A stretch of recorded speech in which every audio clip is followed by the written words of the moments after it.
start recording button, and it's going. And then I can move this Okay. over, and we're all set. It's my pleasure to welcome everyone to today's webinar. This topic has proven to be really popular. I think we've set a record for people registering with over 400 people, so we're thrilled about that. A big thank you to everybody registering and tuning in today. We know how busy people are, and we're working hard to keep these events interesting and on target.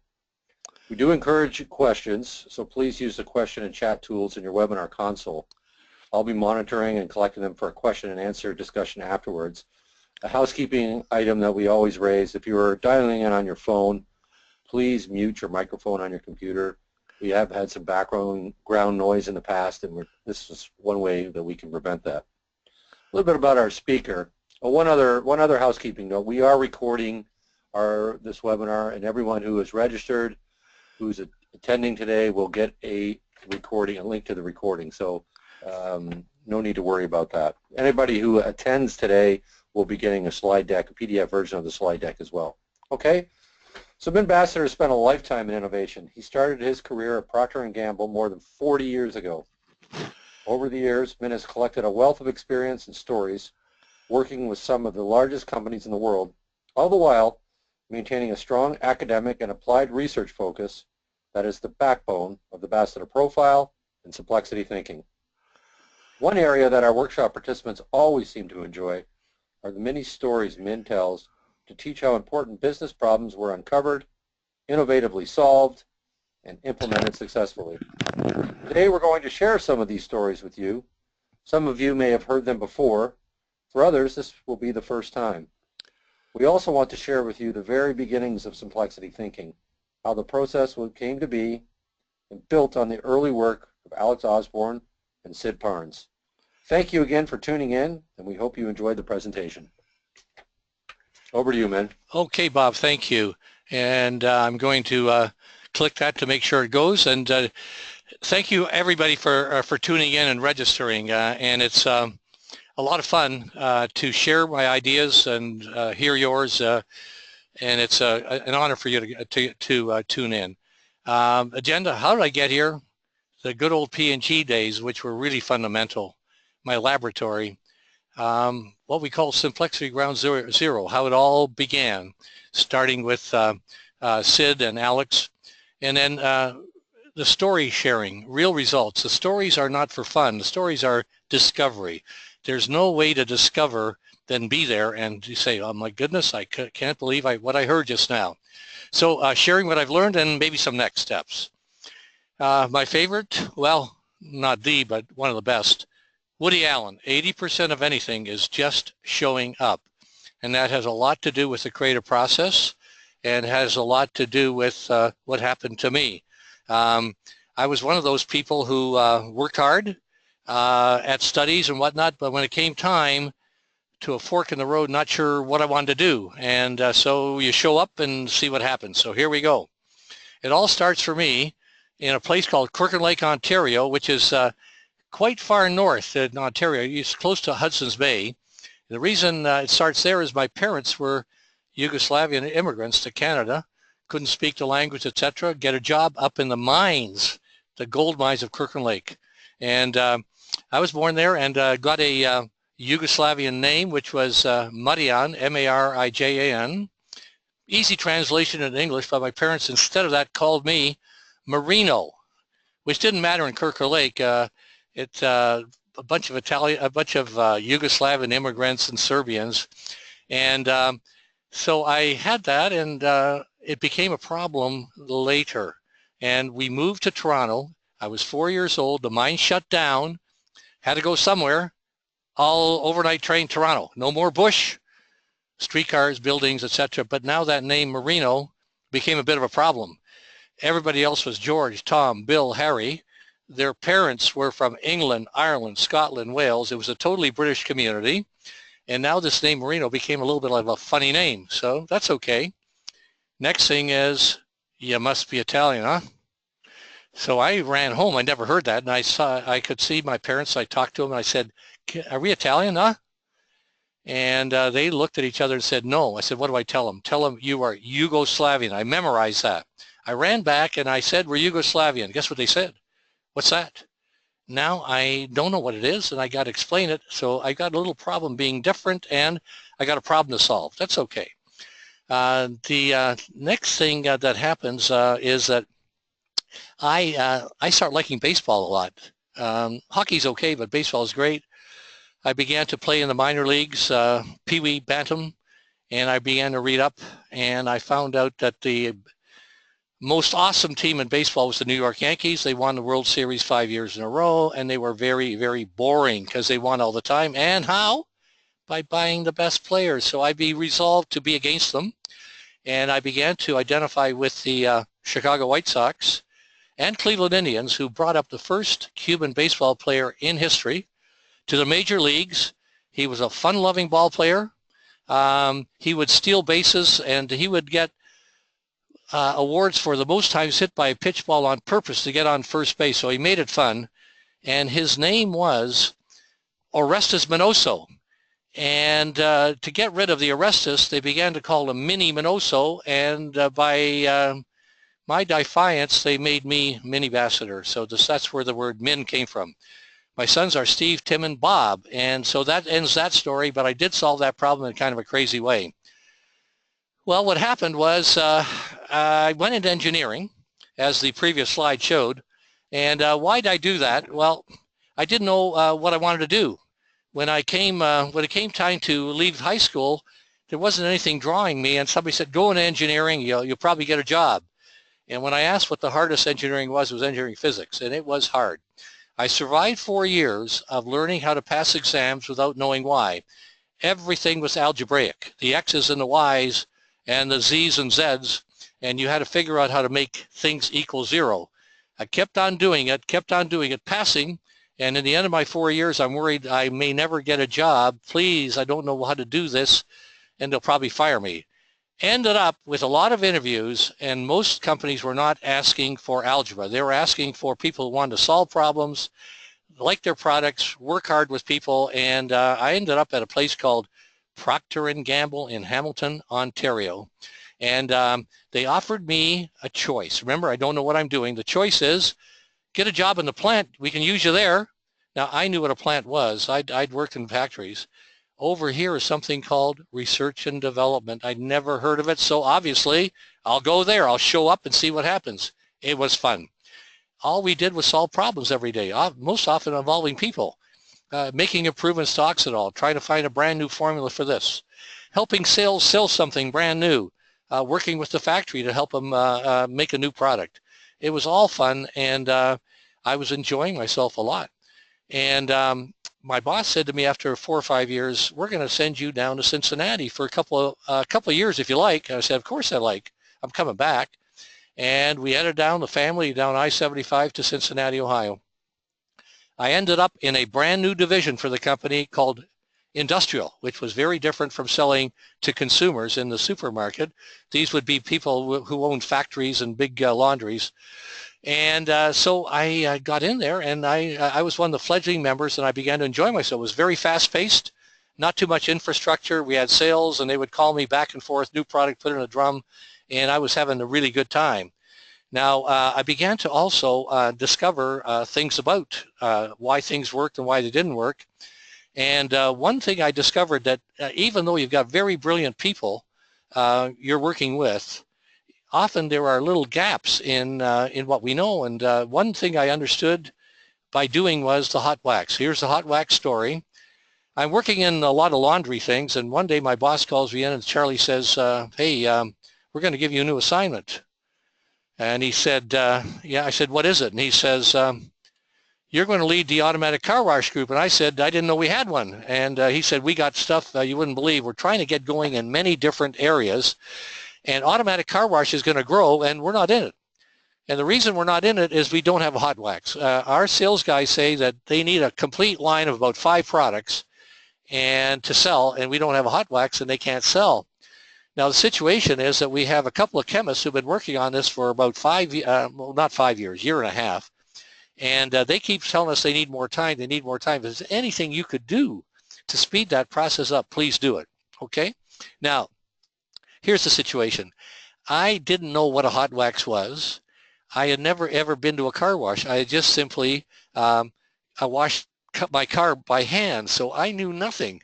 Now, if you all know, of course you do, there's something good about knowing nothing, and that is you can start asking any stupid question you want. So here I was in a fuzzy situation and began to know what to do next, which was ask some fact-finding questions. So I go to the two chemists and I start to ask questions. One was, what the heck is hot wax? And they said, it's something that you at a car wash, you go to the man in front, he asks you, do you want the hot wax? If you give him $1, he presses the button, and you go through at the end, they spray it on. And that's what hot wax is. I said, well, why are people so excited? He said, well, because of the $1, 1/10 of a cent only goes on your car. 95 cents goes to the owner of the car wash, and almost 4.9 cents goes to the only maker in the world of hot wax. He's a guy in Cleveland, and he's making a lot of money. I said, well, how come he's the only guy making hot wax? And he said, well, it's hard because everything in a car wash has to be water-based, and wax is not hard. It's hard. It comes from the carnauba tree, and you can't mix it with water, and that's a problem. And I said, okay, well, what did Mr. Bear do? And he said, well, he goes, he wakes up one morning, says, maybe I boil things up, boil up the wax, boil up the water, maybe they'll come together. Trouble is, when things die down, it doesn't work. The wax goes to the top, wax goes to the bottom, water goes to the bottom. And I said, what do you do? He said, well, he goes to a chemical company who tells him about solubilizers, which are things that don't do anything, but they help two things that don't mix. And he tried a whole bunch of things out, they told me, and finally got one that he ended up with a paste, which he called hot wax, and they're selling it all over the country. People are lining up, they told me. I said, okay, I guess I got it. And by the way, what are you guys doing? And they said, well, we try to do the same thing. We're trying to be different. We get the wax, we get the water, we heat them up and solubilizers, but the only thing we come up with is about the very same thing he's got, and he's got a patent on it. We can't get around the patent. So we're working really hard on mixing the wax and the water in a kind of a new way. So I began to realize what they were working on, and then I began to ask some more fact-finding questions. I said, how well does it perform? And they said, well, people are lining up, so obviously it's pretty good. Well, I said, what do our test methods say? Because at P&G we tested everything. I said, well, we don't have any. This is all brand new to us. We don't have any. So I said, well, let's humor me, and we set one up in the lab. We set up a little fake miniature car wash, and we got the hot wax ready to go at the end, and we went through, and we bought some slices of cars from the junkyard. So here it comes, and it goes through rinse and scrub and wash and etc. At the end, here comes the hot wax, and it sprays on, bingo, it says ping, and it goes down the drain.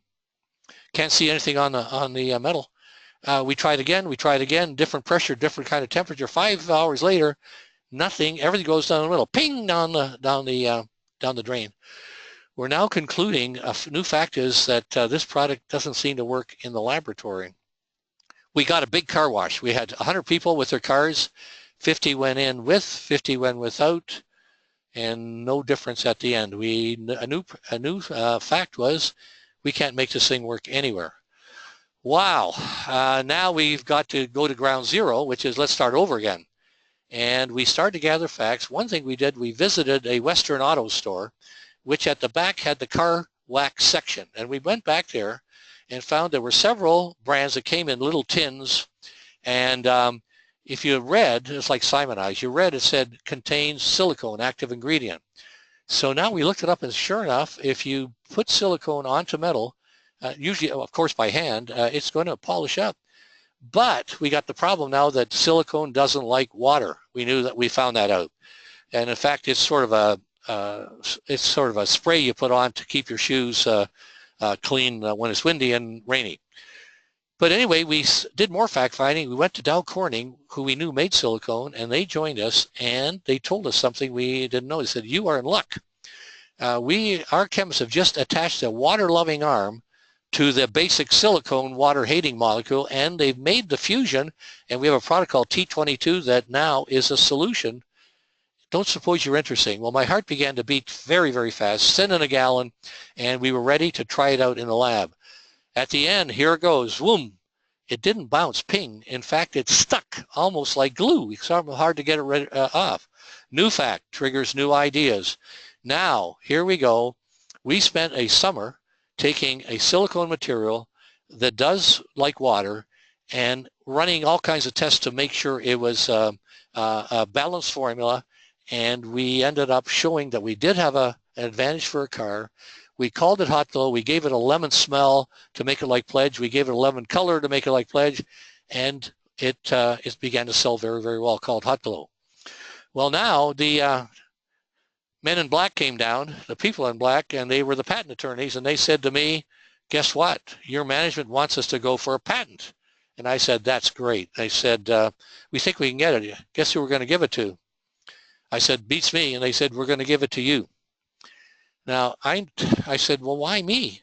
Don't know much about chemistry. And they said, well, because you're the guy who knew nothing, told everybody you know nothing, and have them shift from one thing to another, and we had to give it to somebody, so we give it to you. I got the patent. And I always tell people it doesn't hurt to get a patent, to tell people you're not very bright, and have them agree and believe, and then they try something you come up with, and they give it to you. Okay, so that's a true story. And I was learning about how very smart people can often jump into doing stuff without fact-finding. Well, now the next thing that happened is that I found something very interesting. There was something came in from the University of Buffalo State College, the Creative Education Foundation. They were having their, I forget, I don't know, but maybe it was their 15th Creative Problem Solving Institute. And I went, and the company sent me and said, see if there's anything up there. Well, I liked what I found. It was very straightforward, and it gave some flesh to what I was thinking. Read a book called Applied Imagination that summer, and it was by Alex Osborne, and it was just wonderful, talking about simple thinking and deferral of judgment. And they had a 5-step process that went from fact finding to problem finding, idea finding, and to acceptance finding. And I came back and I thought, you know, this really fits well. I'm going to try to do something with this. Unlike many people who go to seminars and do nothing, I'm going to try to make this work. So I began to explore and use ways and find ways that I could use this process. And I began to, this led to How Might We? And what happened was I began to work with people. I had a laboratory, and I had the carte blanche from the company. They'd already given me carte blanche to use my, my thinking skills with a lot of people and a lot of problems. And I was basically had moved into a full-time job being a creative problem-solving consultant. So I ran into all kinds of situations which helped me work with Sid. I'd go back every year. Every year I went back, every year I went back, and I would run into people like J.P. Guilford. All kinds of brilliant people were there, giants, and a fellow named Don McKinnon, and I would learn from them. And what I started to do was to, Sid had done some basic research in 1960, which showed with high school students and college students that deferral of judgment actually did work on helping you get more ideas.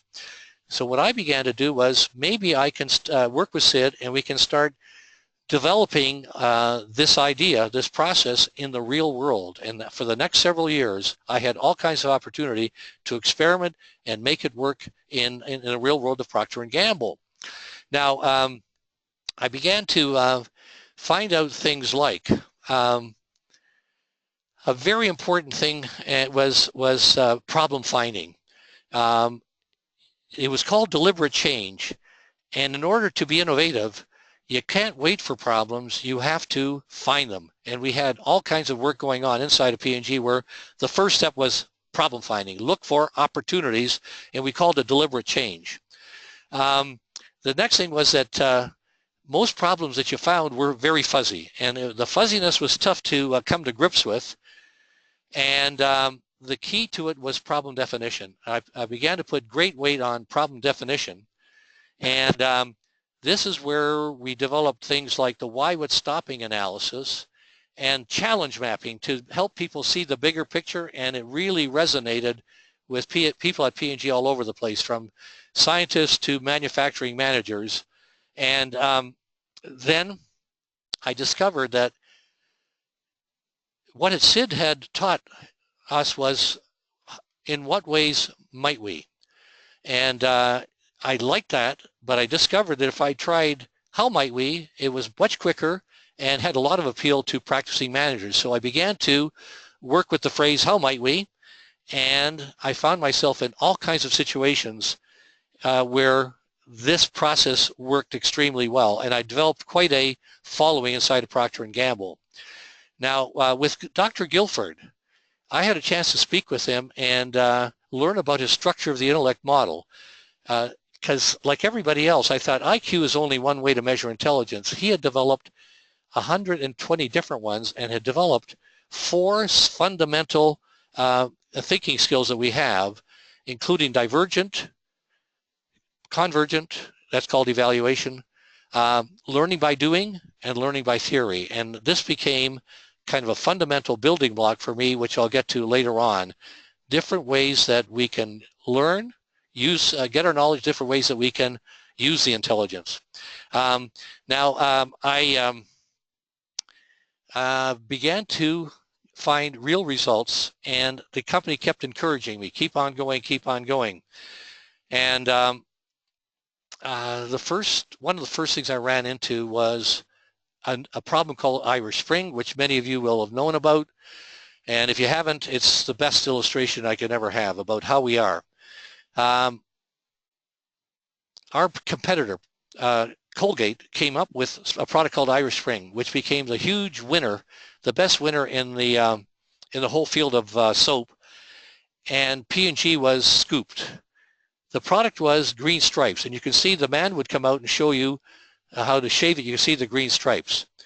Well, with the green stripes, the idea was that you could be very refreshed with this product because of the green stripes. They showed you a commercial of a man in the meadow taking a shower, and everything green and refreshing around it. Dew on the grass, stream up there, mountain up there, clouds, white, blue sky, everything really neat. And the idea is, use this product, you'll feel refreshed in the morning. And it was a brand new disruption. It was deliberate change. Well, P&G had to react, and they put a team together and sent them off. And I got a message from the leader of the team about 6 months later, and he said, we're real trouble. People don't want to come to meetings anymore. We're trouble. We need some help. Maybe you can help us. And I said, well, what's going on? He said, well, we've made 6 outstanding green stripe bars.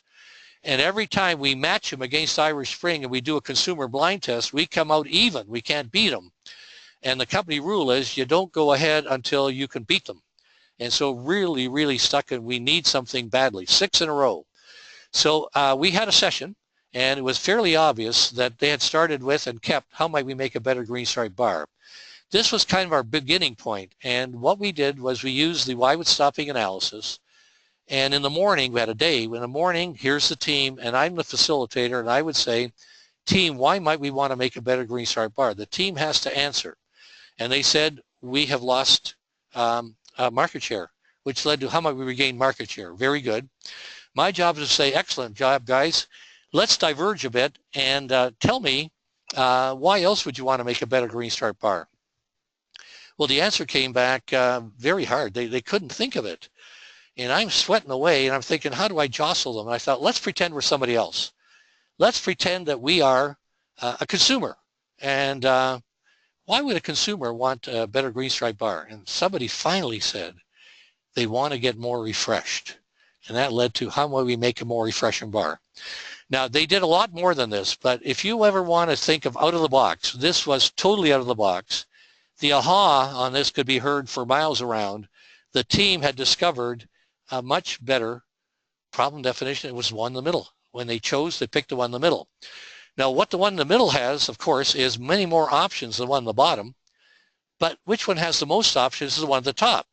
And the question always becomes, why not take the one at the top? And of course, they said, way too many options, we'll go with the one in the middle. Now, that was a major problem definition thing for them. And what they did was, the afternoon, we go to ideas, we generated about 300 ideas for a refreshment bar that were quick. When it came time to choose, 2 made the grade as the best. One person said, I go to the beach. I sit on the white sand. The sky is blue. The ocean's blue. The clouds are white. The breeze is blowing. Somebody else said, I go to the seacoast. And out of that came a bar called Coast. This product was blue and white swirly. It finally beat Irish Spring in a blind test. And today, these are two major brands. Many other brands have come in to join them. What happened? The team had jumped from step 1 to step 8 for 6 months of deadlock. And when you ask them, why did you do this? It always is the same thing. We didn't have time. We were pressured, didn't have time. But the other thing is, nobody had taught them how to define the problem going from steps 1, 2, 3. And basically, this is the critical skill. When we say don't jump from 1 to 8, so many people do, and they're going into solutions. That was a great discovery for me. And this led to my getting support from Jeff Place, our senior vice president of R&D, sent down the word saying, can we teach engineers how to think more conceptually? And I began to work with internal people and working on with people at the University of Cincinnati, and I created a dissertation which won the S. Raines Wallace Award, Best Dissertation in 1980. And I did this. I trained people in not brainstorming, but the complete complexity process, which Sid would call a complete process. And it was the first time we proved that if you did it right, you trained people long enough that they would accept deferral of judgment and ideation, it worked. And we had all kinds of good results. The other thing unexpected was we found out that people might be willing to defer judgment, ideate in, say, problem solving, but they might not in problem finding. So this was the roots of the profile. There are different styles. On my committee, I had 2 P&G vice presidents and 4 professors from Mac, so I really had a really great, and that got me started on thinking about a lifelong time in research and applied creativity. Ford called, and they said, we're having trouble engaging people in getting back some of our business from the Japanese. They're killing us, and we got to get them engaged somehow. And they said, I think your process that you're using at P&G might help. So I began to work with them after I'd left P&G, and here's what happened. We began to work, we did training workshops on using the process to engage people, and they started getting very good results. They took me aside and they said, you know, our people will go to the workshop, and they go home, they have a little trouble explaining what is it they learned at the workshop. And maybe you could come up with something that would help them. Well, that's the start of the creative problem solving profile that I put together. And I began to work with it with what I'd learned from Guilford and the kind of things we talked about at Creative Problem Solving Institute, which is to be creative, you need a balance of things. One is you need to have the knowledge. You need to have the imagination to make that into different possibilities, and then you got to have evaluation. And those are a balanced approach. So I began to work with Guilford's 4 different styles and different thinking skills, and up came the profile. And I introduced it to Ford, and they loved it, and that's what started on my using it in everywhere that I went. It was a way to communicate and a way for people to understand each other. Am I a generator, conceptualizer, etc., able to talk quickly and be able to solve problems much more quickly and enjoy themselves. That became the Ambassador Profile. Now, that was the first one. I introduced it to the Creative Problem Solving Institute with Bill Shepard, 1990 or so, trying to interest people in this. And what we've done since then is we've made 5 improved versions of the profile, which we just published, and made it stronger and stronger and more robust. And right now we are enhancing the profile to make it even more useful. And basically it said there's these 4 thinking skills put together end up with 4 styles: generating, which is getting things started; problem finding, getting it going, innovation; conceptualizing, which is take that fuzzy thing you came up with and define it very, very well. Einstein said 55 minutes defining the problem, 5 solving it. Optimizing, turn abstract ideas into practical solutions and implementing.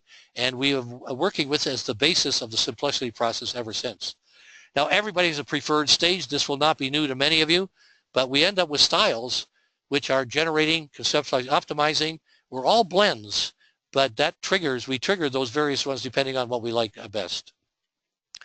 This became our innovation wheel, and generating meant problem finding, fact finding, conceptualizing, optimizing, evaluating, select, and plan.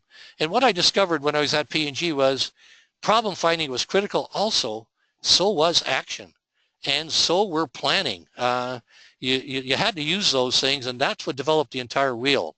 So basically it fitted to what was going at Procter & Gamble, and this became the Simplexity wheel. And you'll notice that diverging and converging are used in every step. So on we go, and along came Frito-Lay, and they phoned me and said, we need your help. We think you can help us. And so I went, and it turned out that they had a problem with involving people to turn down inflationary costs all over the company instead of accepting them to maintain their market share and their profitability. They took me aside and they said, we need to talk to you and see if you could help us. I said, listen, I don't know if I can help you, but we have a process which always begins with saying, I don't know if I can help you or not.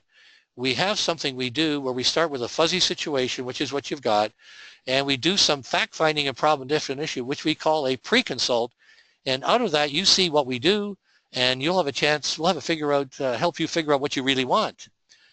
The darn thing worked very, very well, and we discovered after 2 days we had a business problem called offsetting inflation and a way to go about it, and it worked extremely well. We had a very enlightened senior vice president named Jim O'Neill, and we organized the entire company to start using the methodology to find problems, solve them, and turn down costs everywhere we went, and people liked solving the problems.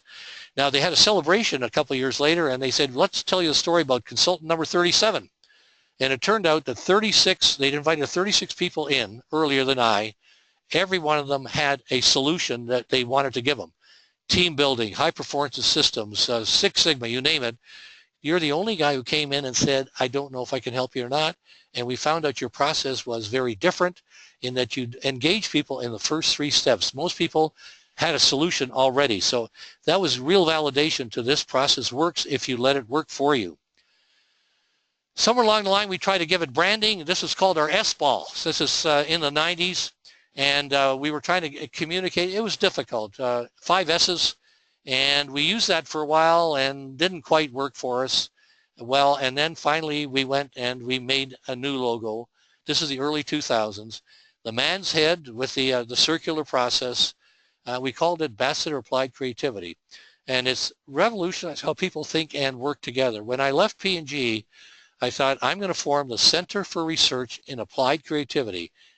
Creativity is applied, no question about it. And we need to be researching it.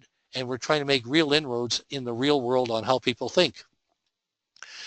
Now, stuff we've been doing the last few years. Pfizer Consumer Products came forward and asked us to help them do strategic planning involving groups of people all over the country, all over the world.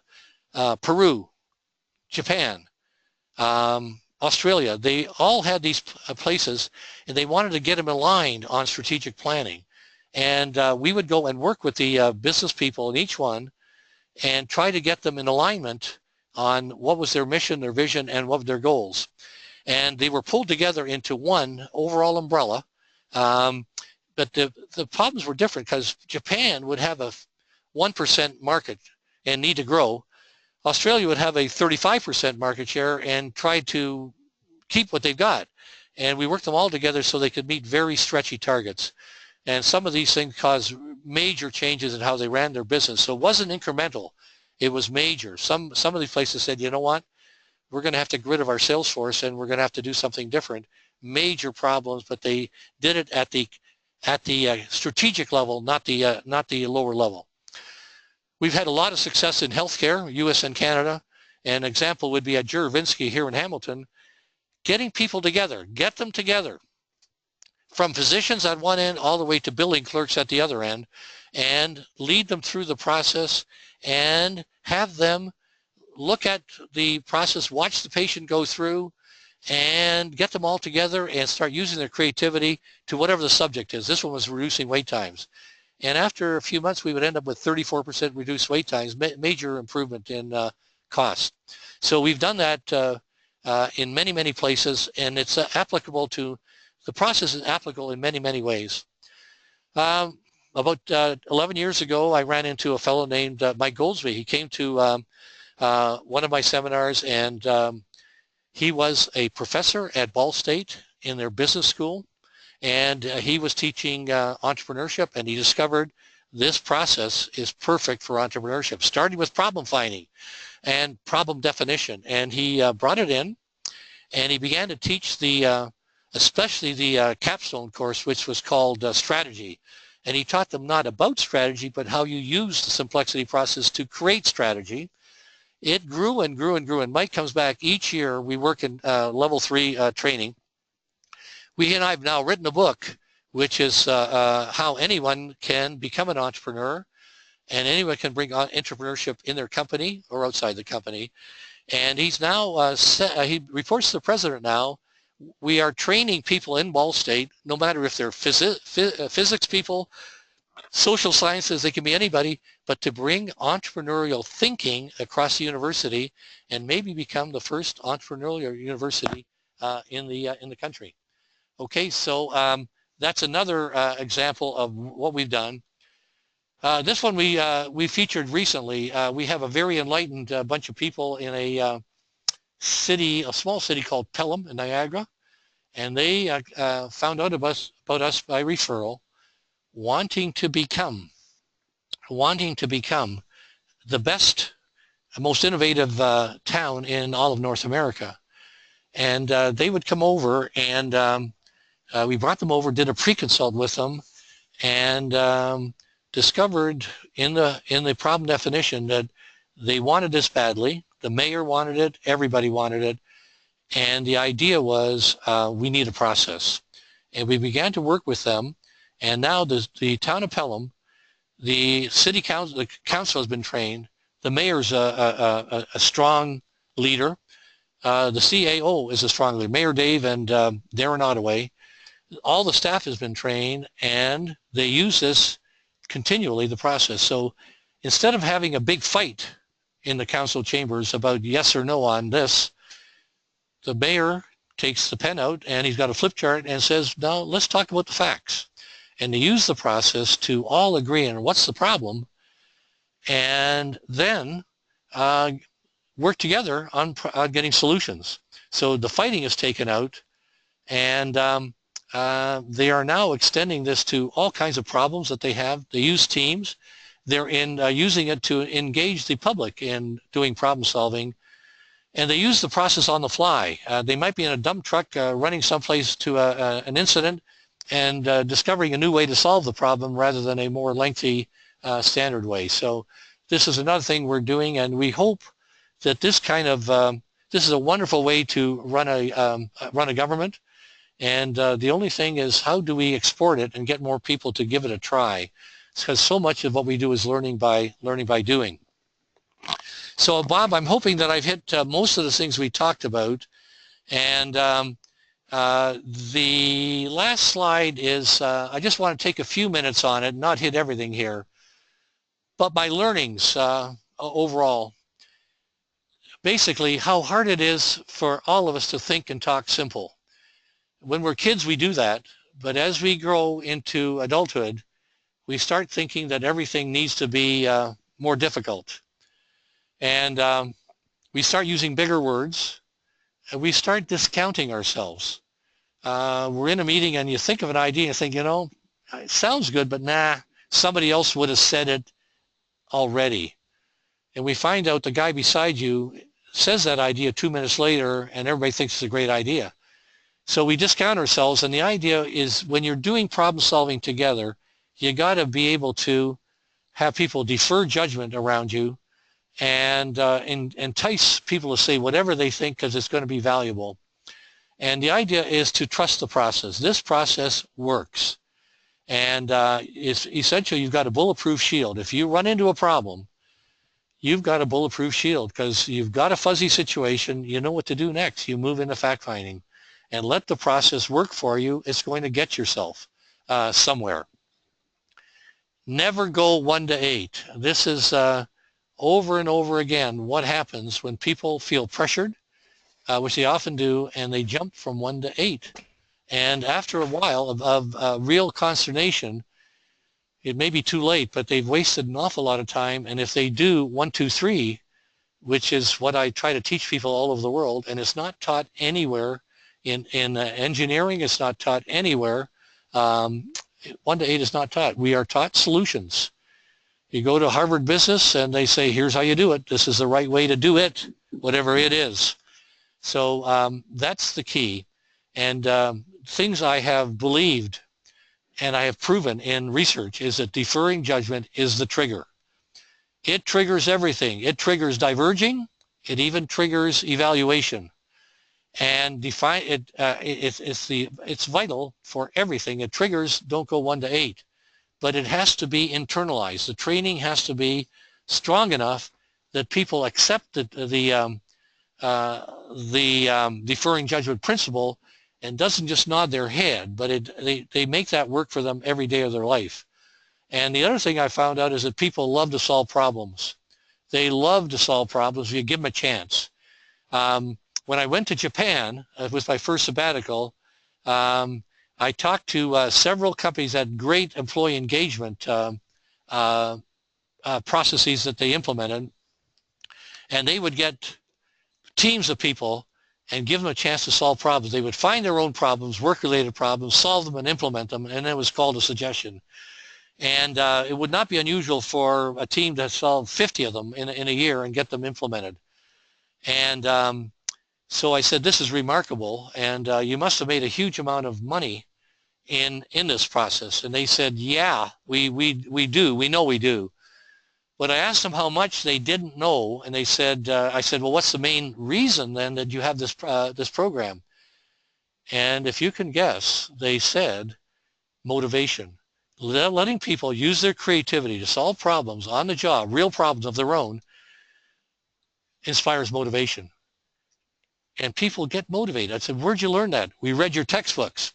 Now, if you go to the textbooks, there must be about 10 different motivation theories that say that engaging people in solving problems and use their creativity automatically sparks motivation. It's not the other way around. You don't motivate them first and then solve problems. And this is a blueprint for any manager who wants to take the risk of getting people involved and using their creativity. But there is a risk involved. It isn't a real one, but good managers will do this. They'll engage people. So the other thing that was, I guess the other thing I'd like to mention is problem finding is the critical feature of the innovation process in our profile. When I went to Toshiba in Japan, their R&D people, we talked about what do you do in R&D? And they said, like you, we hire new scientists and engineers every year. But unlike you, we don't let them into R&D for 2 years. We put them somewhere else. They asked me to guess, and here's what happened. It was sales. We put them into sales to start their careers. And when I asked why, they said, because we don't want these people coming here thinking we're going to give them problems. We want them to discover that their job is to learn the problems of the customer. And the first part of innovation is being able to discover problems that people don't even know they got. But if you discover them by being there, you will then start solving it. The solution is a new product, and that's why we do what we do. So Bob, I'm going to turn it over to you at this point because I've used up all the time, and I hope this is what you were looking for. Yeah, that was great. It was great. I think we're kind of right on time. People can see the slide. If you want to move to the next one, I'll talk before I get into any questions. One of the things that we want to let everybody know, and this is a big thing that we've been working on over the last probably about 4 to 5 months, is we are launching a new enhanced ambassador profile. It's sometime in December. We're working on the fine-tuning right now. Way more in-depth results information that you as an individual will receive. Second phase of this will be you as a group leader. We're going to be building some analysis tools in there. So stay tuned for that. We're pretty excited. We're going to be having a little campaign around it. We feel there's a lot more inside the profile than just learning your style. What's your secondary style? How do you use or gain your knowledge? That kind of stuff is all going to be showcased. How do you compare to others? What does it all mean? So that's coming soon. A couple workshops that are coming up in November. We got a PIA workshop next week, and then in the early new year, one of the things we're offering this time is a level 4, which we call Train the Trainer workshop. So for those of you who've been through or are interested in becoming a trainer, the dates are March 6th and 10th, 2017, down in Cincinnati. So make sure that if you're interested to give us a ring or send us an email. We'd love to talk to you more and discuss more on kind of what we're doing, the agenda, that kind of thing. We have a level 3 coming up at the end of February. Our next webinar is going to be around healthcare. We're still working on the fine-tuning the title. We are working with, we have a CEO of a hospital in North Bay. Paul Heinrich will be joining us along with a couple of his key staff people to explain and show how they are using it inside their hospital. So we're pretty excited about that. So without further ado, I'm going to get into a couple questions. And Bob, first question we have is, yeah. Bob, I just forgot to give credit to Paul Heinrich and his people up in North Bay, who have really done a tremendous culture change by bringing in creativity on top of lean when I was doing the subjects earlier. So I missed that, and I really apologize for missing giving them credit. Okay. First question, a new fact triggers new ideas, you said today, as though a sort of a central theme. Can you say more about it and its meaning to you? Yeah, in being at Buffalo, and one of the things you're exposed to is a lot of sayings that are called, sayings that have something to do with creativity, and that one really resonated with me. And the fact finding is really critical, and if you listen to what people are saying, we always say you can ask a fact finding question anytime. It doesn't matter where you are in the process. Ideas or facts doesn't matter, because that question can be something that can trigger something brand new. And it happens all the time where you're doing something and all of a sudden somebody mentions something that was totally unexpected, and by George, you've got a new possibility right there. And it becomes a new problem, that you might be able to use. So it's one of those things where if you keep that in mind and you're listening, and no matter what you're working on, that pops up, and all of a sudden you got a new problem you could be working on that you never thought of before. One of the things that is big these days is the idea of what do you call it, when you have several degrees of separation and you have weak ties and strong ties. And the way this came about was a professor of whatever was doing some copying at a copying machine. He was at a huge conference, and there were two people behind him that he never saw before, never will see again, and they're having a conversation about something else. He's making the thing, and he's thinking about his problem, and all of a sudden, out pops a new a question, a new idea from somebody who knew nothing about what he was doing. All of a sudden, he develops this new theory that your best ideas come from people you never heard of, never saw before. And we have companies now who are doing all kinds of restructuring to mix people with different in different areas. And we're following that up on the different styles might have different weak ties and things like that. But anyway, it's a big deal, and all of a sudden, out of the blue, out it comes. Do you find you get more credibility being from the outside than being an internal, internal change agent or internal, I call you a facilitation expert? That can be if you're going in and out. But here's what we do. Our business is based on self-sufficiency. Everything we do is to build self-sufficiency in the company. In Frito-Lay, we had 60 certified trainers and over 200 certified facilitators. And I backed out as the kind of the outside person, and these people just basically were the internal experts. Everybody accepted them. They knew what they were there for, and they were there as helpers. So you want to be able to build that kind of a relationship with the organization you're with, and if at all possible, have yourself seen as someone who's going to give up their knowledge internally, because if they get successful, you'll get a lot more referrals. So that's the only way I can put it, but independence is critical. If you're the internal person, you've got to be totally independent. That's a big one, where you are seen as the, let's say, facilitator. There is an honest-to-goodness owner who owns the problem, and you're going to help that person. The other people are there as participants, and you're going to help them all together. But as soon as you violate that by trying to be the expert, you're dead in the water. So you've got to revere independence.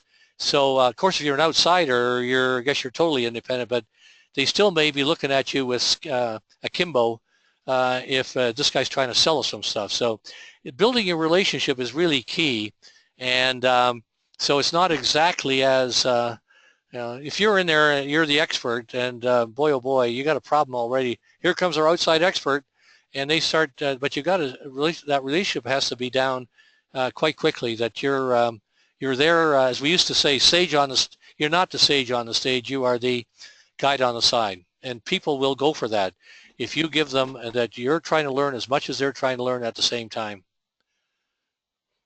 What have you found regarding some of the biggest roadblocks bringing complexity thinking into organizations? Well, one of the biggest roadblocks is nobody understands it. It's one of those things that unless you experience it, you don't really know it. No matter, we've worked on messaging for such a long time, and really about the only way you can quote unquote get it is to experience it. And the other thing is, somebody's got to have a real problem. I guess that's the next thing. Some organization, some vice president, some president has got to say, I've got a real problem. And if that exists, you've got a chance. And if they've got a real problem, the only way, they need some help. That's help. And this offers an opportunity for you to say, could we have a little talk about what I do and how we might work together? No promises, no nothing, and you do the pre-consult, fuzzy situation, fact find, problem, definition, where he gets a chance to, or she gets a chance to experience those first three steps, like it, and you've identified what he really wants, and no matter what he thought he wanted. So that's so difficult to do, and it's very hard to knock on doors and say, here's what I got for you. But if you can get people to, how we use the profile a lot is to send it out, as many to have people take a little dip in the water, just a tiny dip in the water, because you have to do it. You have to go to the computer and do it. And it might be that you say, I think I get it, and you might ask for more. But other than that, it's very, very hard to, so having a problem identified or referral is a great thing. And other than that, it's really hard to tell people what it is until they experience it. And so that's all I can say about that, and we're working on it and trying to find ways. Well, that's good. I don't really have a lot more questions, which is probably due to the subject matter. There's a lot of good stories, and I think we've covered a lot of these over the years. So I think at this point we're ready to end the webinar. We want to thank everybody for attending. We want to wish everybody south of the border a very happy Thanksgiving on Thursday and throughout the weekend. Thank you again for everybody tuning in. Hope everybody has a terrific holiday season. It's hard to believe we're talking holidays, but we are. And we look forward to reconnecting in January. You'll start getting my emails probably in the mid-January for our next webinar in February, which is good right now is February 21st. So until then, everybody take care, and thank you again for tuning in. And please don't hesitate to give us a call or email. If I think a couple people had some challenges with the audio, we are recording this. We will be sending the link out in the next couple of days. So until then, thank you very much and have a great day. Thanks, Min. Great job as always. Yeah, thank you, Bob. Thanks, everyone.